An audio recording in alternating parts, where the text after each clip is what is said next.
Shooter, are you ready? Stand by. What up, YouTube? Gunner South here.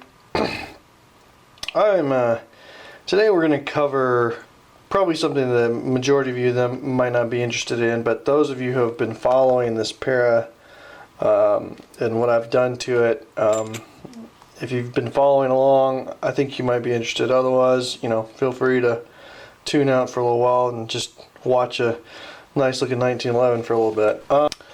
I have always had a little bit of a mag problem with this Para 1911 or this Para P14-45.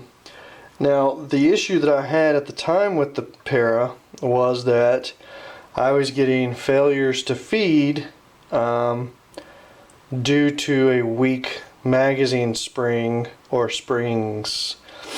So I attempted to remedy that situation by replacing the factory springs with a Wolf plus 10% power Para, or at least it was labeled as such, Para magazine spring. So I yanked all the guts out of the magazine and I replaced the factory spring with, here's the factory spring, replaced it with one of these Wolf springs. So it cost me about $9 in springs or something like that, and I started using them. They look great. They the failure to feeds absolutely went away, completely solved the issue. But what I want to show you what has been happening instead, I will demonstrate the issue and then I'll tell you what I did to fix it. So first what's happening is it's locking back one early. So you're shooting your IDPA string, boom, boom, boom, boom, second to last round, and you lock back. So let me demonstrate the issue for you first. So gun is clear. So I'll be right back.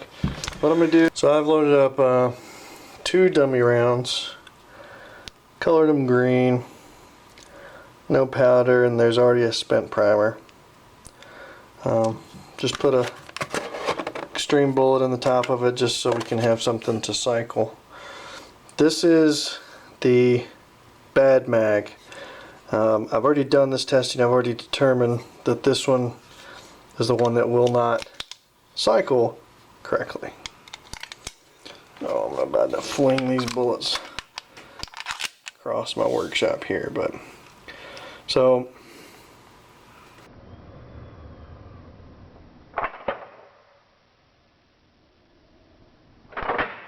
alright, good cycling. Finger over here. See if I can do this fast enough. Might hit the camera. If I do, I apologize. Now that worked. We do the test.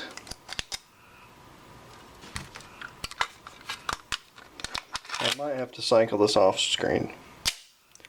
Well, that's fun right there. Alright. Try this again.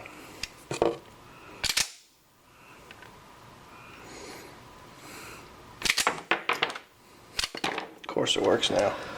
Okay, well, it took me a couple tries, way more than it should, which is sort of good news, sort of bad news. Good news because this magazine is working at least a decent percentage of the time, and the bad news is that this magazine is still the one that.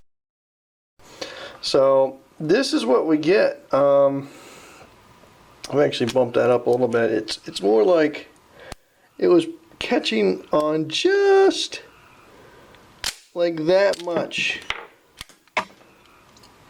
of the slide. I can't even demonstrate it. Probably should have left it alone, but it was bumping to where it was catching just not even like maybe that much, if you can see that. So what I did and what I suspect was the issue, and I'm not even saying that I've got this figured out, but what I suspect was the issue is that as this last bullet was coming up in the magazine, it was getting more tilted like that. And the lip here, what is supposed to be level, right, level. Maybe you can see a little bit in the light. Well, should be level, was actually getting elevated to more like that. Two reasons I suspect. One is I have a non-standard recoil spring in there that was very weak, and two, I had these aftermarket springs. Now that doesn't sound so bad until you realize that the followers were not being properly gripped like they are with the factory one. So I've replaced the factory. You can see right there, the base pad is properly clipped in. Not so with this, it's a different shape, right? They said it's a Para spring. I don't know what that is. I guess that's the old style Para spring because it's not the new style. And then finally the follower itself clipped in right there and not being held here. It was just loose. This is a lot bigger than that, which is clipping in. You can actually see it a little better right here. This is the factory spring. This is the Wolf aftermarket spring. So I fiddled with it. I even tried to super glue it in a little bit, because what I thought was happening originally is I thought it was tilting to the left or tilting to the right as it came up in the magazine body. But what turns out is I suspect it's what I showed you just a second ago, where the bullet was staying back in the back and allowing the follower to tilt up like that. So I suspect it was more because of this reason. But like I said, I tested this a lot one day. I sat down for probably an hour or whatever. And I've got the Wolf spring still in this one, I believe. This one still has the Wolf extra power spring in it. This one I returned to the factory spring. And both of these are now reliable. And I had even swapped out, I've returned one of them to the factory configuration. Well, one of them never happened. I think one of these, it never failed to lock back, and I'm pretty sure it was this one. And this was with the extra 10% power in there. I don't know whether the followers slightly shaped differently or what, but it always functioned fine. So this one had the new Wolf springs in it, and it was locking back early. So I returned the factory spring to it, and it stopped doing that. So I don't know what's going on with that. I do know now that it's reliable. And this one, I've also returned to the factory spring.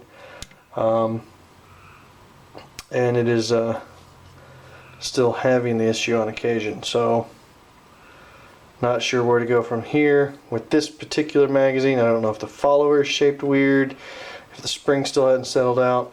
It just did function fairly well. You know, I think I had to do it about 4 or 5 times before it finally presented the problem again. So maybe it's on the way to being fixed. I'm not sure. I'll have to tinker with this a little bit more. I'll probably play with it for the rest of the night and see if it will lock back again, honestly, because it could have been due to some bullet setback or something. So I'm going to play with this one a bit more, probably off camera, and let you know what happens with it, because I was having trouble reproducing the problem. But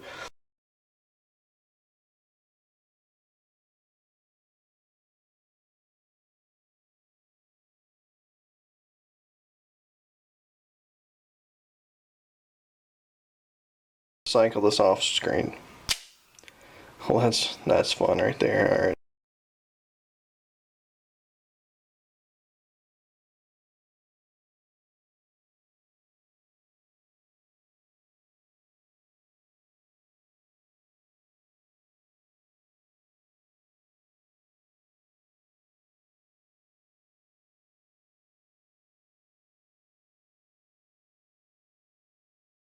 Just wanted to update you with that and with this Para.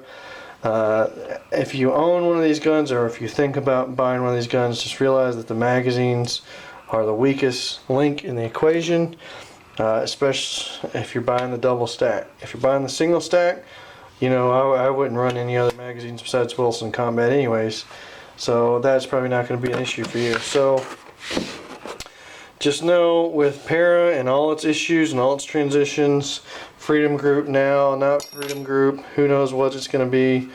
Now it's going to be Remington, I believe. Just be aware that the magazines are going to be the one thing you need to worry about. So, thanks for watching. I'll update in the comments or something if I can still reliably reproduce that issue I was having. But we at least got it one more time, or at least we got a similar malfunction. So I'm gonna play with it off screen for a little bit. But go ahead and like, subscribe, and I appreciate it. We'll make some more videos coming up. Thanks a lot, YouTube.